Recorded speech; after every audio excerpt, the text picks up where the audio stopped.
Okay, Genesis chapter 4 and Genesis chapter 5, and the first 4 verses of Genesis chapter 6.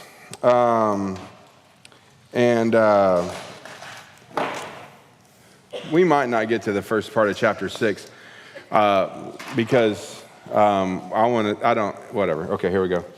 Okay, Genesis chapter 4 and Genesis chapter 5. Here we go. So let's stop here. Let's just think. Who's got a pen and paper? You got a pen and paper? All right. Let's think of 4 things that happened for the first time in Genesis chapter 4 and Genesis chapter 5, okay? What's one thing that happens for the first time in Genesis 4 and Genesis 5? Adam and Eve conceived. Okay, there's a baby born, okay? That's number 1, all right? What else? We created Adam and Eve. Okay, well, he already did that. He's already done that, okay. What else? First thing that happened in the Bible in Genesis chapter 4, Genesis chapter 5. Baby's born. That's a good one. What else?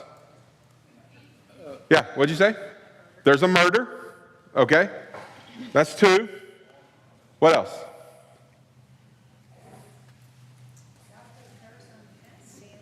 Okay, there's a curse on Cain. That's good. Okay. All right. I thought of one. Actually, I thought of 2 that we haven't mentioned yet. Say again? It rains. Okay. We see worship for the first time. That we see worship, like they're bringing their offerings. Okay. And there's another word that it's not really, it is mentioned, but what else do we see people doing in chapter 4 particularly? Cain and Abel. Okay. I think of the word faith. Like the faith that this is the offering that they would present, okay? All right. Oh, we're good. We probably thought of a few that we haven't thought of a few that's in there, but here we go. Number 1, verse 1. The man was intimate with his wife, and she conceived and gave birth to Cain. So Cain's the oldest. And she said, I have made a child with the Lord's help. She also gave birth to his brother Abel. Now Abel became a shepherd of flocks, but Cain worked the ground, all right? So, I have imagination, so I kind of jump into this story and what was it like, right? I mean, here's Adam and Eve, and all of a sudden, she's got pain in childbirth. There's absolutely no medicine in the world to help her out, right? And so she gives birth to a baby, and Cain, and then she gives birth to another baby named Abel. And both of these men did separate things on the land, right? So Cain was a worker of the ground, and Abel was one amongst the shepherds, right? In the course of time, Cain presented some of the land's produce as an offering to the Lord. And Abel also presented an offering, some of the firstborn of his flock and the fat portions. The Lord had regard for Abel and his offerings, but he did not have regard for Cain and his offerings. Let me ask you a question. Why? Because he knew it wasn't blood? Okay. Have we been told in the Bible up to now that there was a requirement for blood and offering? Adam was very painfully aware of that, and God made the skins to cover it. Okay. All right. Okay. All right. Anybody else? Okay. Abel also presented an offering, some of the firstborn of his flock and their fat portions, and the Lord had regard for Abel and his offerings, but he didn't have regard for Cain and his offerings. Cain was furious, and he looked despondent. Then the Lord said to Cain, why are you mad? Why are you furious? Why do you look despondent? And I've always loved this verse. If you do what is right, if you just do what's right, won't you be accepted? Like, Cain, I know you're mad, and I know you don't like this, but just do what's right, and your offerings will be accepted. Like, just do the right thing. And Cain is like, no. And it boggles my mind. Every time I read through this, I'm like, wait, if God came to me and I was doing something that wasn't acceptable to the Lord, and the Lord looked at me and said, just do what's right and you'll be accepted, I would like to think that I wouldn't dig my heels into the ground. I would just do it, right? And Cain's like, no way, right? So he jumps in and he says, if you'll do what's right, but if you don't do what's right, and this is just a powerful verse, It's true today. Sin is crouching at your door. Its desire is for you, but you must rule over it. And we could camp out in that one verse for a long time. Cain, sin is couched outside your door. I think about my own heart and my own life. Think about your heart and your life. What sin is camped out right outside your door? For some, it may be this. For others, it may be this. But the truth of the matter is, in all of our hearts and all of our lives, whether we're old, young, male or female, Arkansan or not Arkansan, sin is literally crouched outside our door, and the desire is for you. And I think about Paul's letters when Paul says that we're to do what with sin?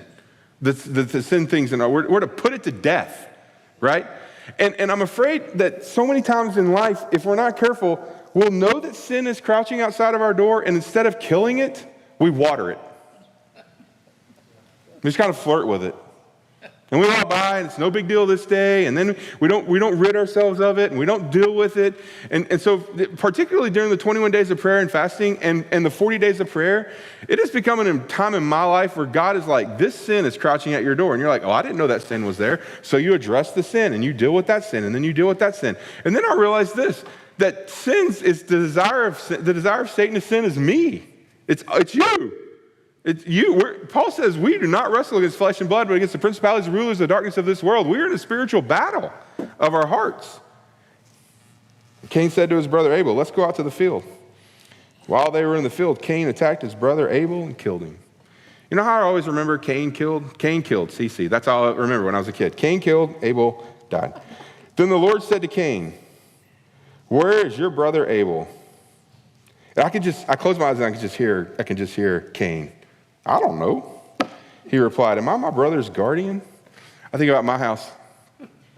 I don't know about at your house when you had kids, but I don't know and not me has done a lot of things in my house. Who did this? I don't know. Did you do it? Not me. Well, who's I don't know and who's not me? They do all the things in my house. Nobody does anything in my house except not me and I don't know. Then he said, what have you done? Your brother's blood cries out to me from the ground. So now you're cursed, alienated from the ground that opened its mouth to receive your brother's blood you have shed. If you work the ground, it will never again give you its yield.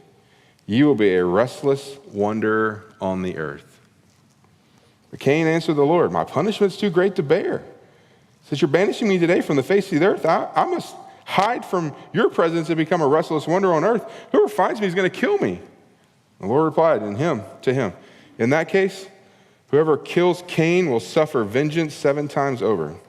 Then he placed a mark on Cain so that whoever found him would not kill him. I wonder what the mark was. Was it visible, right? I mean, how do you know? I don't know. So much of it. The Cain went out from the Lord's presence and lived in the land of Nod, east of Eden. Cain was intimate with his wife, and she conceived and gave birth to Enoch. And Cain became the builder of a city and named the city Enoch after his son. Irad was born to Enoch. Irad fathered, I'm going to get into some names I don't know how to pronounce. Fathered Methuselah. Methuselah fathered Lamech. Lamech took 2 wives for himself and named Ada the other named Zillah. Ada bore Jabal. He was the first of the nomadic herdsmen. His brother was named Jubal. He was the first of all who played the lyre and the flute. We have the what's the singing group in Arkansas called? The men's singing group? Master singers. In Georgia, they're called the Sons of Jubal. That's what they're called. Zillah bore Tubal-Cain, who made all kinds of bronze and iron tools. Tubal-Cain's sister was named. And Lamech said to his wives, Ada and Zillah, hear my voice. Wives of Lamech, pay attention to my words, for I killed a man for wounding me, a young man for striking me. If Cain is to be avenged 7 times over, then for Lamech it will be 77 times. Lamech was not a nice guy. Adam was intimate with his wife again, and she gave birth to a son and named him Seth. For she said, God has given me another offspring in place of Abel, since Cain killed him. A son was born to Seth also, and his name was Enosh. At that time, people began to call on the name of the Lord. People began to worship, right? I mean, it's like we're 1 chapter past the fall, and it is just in the DNA, in the hearts of man to worship, right? And so now they're worshiping the Lord. And then you get chapter 5. If you write in your Bibles, I hope you do, highlight the phrase, then he died, because it is all throughout chapter 5. This is the document containing the family records of Adam. On the day that God created man, he made him in the likeness of God. He created them male and female. They were created, he blessed them and called them mankind. Adam was 130 years old when he fathered a son in his likeness according to his image and named him Seth. Adam lived 800 years after he fathered Seth and fathered other sons and daughters. So Adam's life lasted 930 years, then he died. Seth was, somebody's kid's calling him, wondering where they are. Who's that guy? I'm just joking. Seth was 105 years old when he fathered Enosh. Seth lived 870 years after he fathered Enosh, and he fathered other sons and daughters. So Seth's life lasted 912 years, and then he what?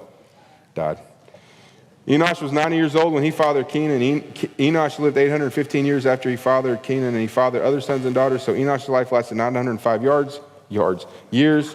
Then he what? Died. Kenan was 70 years old when he fathered Mahalalel. Kenan lived 850 years after he fathered Mahalalel, and he fathered other sons and daughters. So Kenan's life lasted 910 yards. What's my problem? I got football on my mind. Then he died. Mahalalel was 65 years old when he fathered Jared. That guy lived 830 years after he fathered Jared, and he fathered other sons and daughters. So his life lasted 895 years. Then he died. Jared was 160 years old when he fathered Enoch. Jared lived 800 years after he fathered Enoch, and he fathered other sons and daughters. So Jared's life lasted 962 years. Then he died. Enoch was 65 years old when he fathered Methuselah. After he fathered Methuselah, Enoch walked with God for 300 years. Oh, I love that. He fathered other sons and daughters, so Enoch's life lasted 365 years. Enoch walked with God, then he was not there because God took him. Can you imagine, like, you're just walking, you're talking to the Lord, you blink, and you're like, where am I? How'd I get here? And you're like, with God. You know, I mean, Methuselah was 187 years old when he fathered Lamech. Methuselah lived 782 years after he fathered Lamech, and he fathered other sons and daughters. So Methuselah's life lasted 969 years. Then he died. Lamech was 182 years old when he fathered a son. He named him Noah, saying, "This one will bring us relief from the agonizing labor of our hands caused by the ground the Lord has cursed." Lamech lived 595 years after he fathered Noah. He fathered the sons and daughters. So Lamech's life lasted 770 years. Then he died. Noah was 500 years old, and he fathered Shem, Ham, and Japheth. Okay. I'm going to get to the first part of chapter 6 here in just a second. Let me ask you a couple questions. When you read chapter 5 of the line of Seth, and you hear this repeated phrase, then he died, what thoughts come to your mind? Like, as you kind of read through this in the Bible, you've kind of processed this, what do you think about? Like, then he died, then he died, then he died, then he died. Okay, man is mortal. Yeah. Ma'am? The first cemetery. Yeah, the first cemetery. You're right. Barbara preached a sermon yesterday of Isaiah chapter 40, and he says this, where God says, man is like grass. We wither and we fade. And death is real. And death is brought about because of what? Sin. Right? So you think about Adam and Eve in this garden a couple of chapters before, and you think they take a bite of this fruit, they blame each other, then God kicks them out. But they didn't think in that moment the eternal consequences of what would come about because of their sin. And now everybody in chapter 5 is living and dying as a result of the sin of Adam and Eve in the garden. And then I think about in my own heart, in my own life, who's impacted by my sin? I think about my kids, my wife, the church I pastor, the friends that I have. I think about just I think about in my own heart, in my own life. So I think sometimes we sin. I'm guilty of this. I'll speak for myself. I will sin, and I don't think about the consequences of that sin, and then the sin happens, and then you're confronted with the reality of that sin, and you're like, I didn't think about this. And then you see people who become affected by that sin, right? When I was in high school, I tried not to do too many dumb things. I just played basketball and ran around with my friend Steven. But when I was in high school, we had a break, and my friends and I spent the night at my friend Reagan Benz's house. And it was a Wednesday night, and the only reason I remember this is because it's part of the story. And so my friends said, hey, we were over there off of Mississippi Avenue in Little Rock, and there's a church over there across the road, and my friends were like, hey, let's go over to this church. And I was like, all right, cool. So we go over to this church, and then my friends are like, hey, I think we can get on the roof. And I was like, y'all are smaller than me. You think we can get on the roof? And they're like, oh yeah, we can get on the roof. And so the next thing I know, all 5 of us are on top of the roof of the church, and we're running across the roof of the church. And then the next thing I know, there's a man in the parking lot yelling, there they go across the roof of the church, get them. And they were having choir practice. They're like, what are these footsteps on the ceiling? And so my friends, all smaller and quicker than me, jump off the roof and run, and I'm on top of the roof, and I'm like, how in the world am I going to get down? So then I jump down, and I mess my foot up. And so I'm like limping across the parking lot, and these men are like chasing me across the parking lot, and they're like, well, you were on the roof, you were on the roof, you were on the roof. And I was like, I was, but don't tell my mom and dad. And so I'm limping. My friends have all left. I had to limp all the way back to the house. And my foot, I thought I broke my foot. And funny part of the story, my friend was like, hey, my next door neighbor's a doctor. We'll have her come over and look at your foot, see if it's broken. I was like, okay. So she comes over there, she's looking at my foot, and she's like, man, I don't know. And I was like, so what kind of doctor are you? She's like, I deliver babies. And I was like, oh, okay, well, I'm sure you learned about broken feet. Anyway, I had to call my parents and say, I think I messed my foot up. I wasn't able to play basketball for a little while, and I just remember thinking through all the ramifications. And I didn't think when I climbed on the roof that something was going to happen. These people in the church were going to get upset. I was going to hurt my foot. My parents were going to come get me. I was going to miss basketball games and all this. That's silly and simple and somewhat trite. But here's the reality. You can think of the sin in your life, and I can think of the sin in my life, that if we look back and we see the consequences of that, it's difficult to think about. They died. Then you get to the first part of chapter 6. I'll introduce this. We'll talk about it next week. Then mankind began to multiply on the earth, and daughters were born to them. The sons of man saw that the daughters of mankind were beautiful, and they took any they chose as wives for themselves. And the Lord said, my spirit will not remain with mankind forever, because they are corrupt. Their days will be 120 years old. The Nephilim were on the earth, born both in the days and afterwards, when the sons of God came to the daughters of mankind, who bore children to them. They were powerful men of old, the famous men. We see the sons of God also in what other book that was written around this time? Job. Anybody have an opinion on who the sons of God are? There's really two thoughts. There's a little branches off there, but there's really 2 thoughts. What's the first thought? What's the first idea that you've heard somebody explain who the sons of God are? Okay, we'll take the angels first. They're angels. They're fallen angels who fell from heaven when God kicked them all out, and they stopped on earth, and they found all these beautiful women, and they began to have all these people who became the Nephilim, and they began to multiply, and their sin was great. And what was happening is that the corrupt nature of the fallen angels with the corrupt nature of mankind, they created all these groups of people. And then, so you've heard of this way. Anybody heard of that way? Has anybody ever had a conversation about who the sons of God are ever in church in any way? Never talked about it? Okay, what's the other one? Seth. Yeah. Seth's sons and those people, and then they intermarried, and then they became a crazy bunch of people, Lamech and that kind of that. And so anyway, the descendants of Seth. There's really kind of a third one. What's the third one, Stephen? Yeah, kings that claim divinity. They were these kings that kind of ruled the earth. Steve was mentioning this last week, which is true. These kings would live in these huge castles. No one would ever see them, so they would become this folk tale that they were these massive, large men who lived up in these castles. They had women kind of come through. There's some crazy ideas out there. of who the sons of God are. Here's where I stand, and then I'll end. It could be the sons of Seth. It could be kings that lived in castles. It could be angels.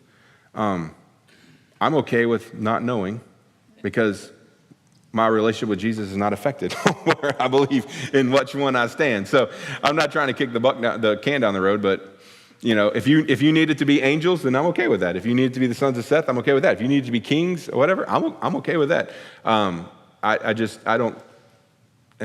I mean, some things I'll draw a line on, but this one, I still believe in Jesus, right? And so, okay. Well, we'll pick up with Noah next week. Our time is up.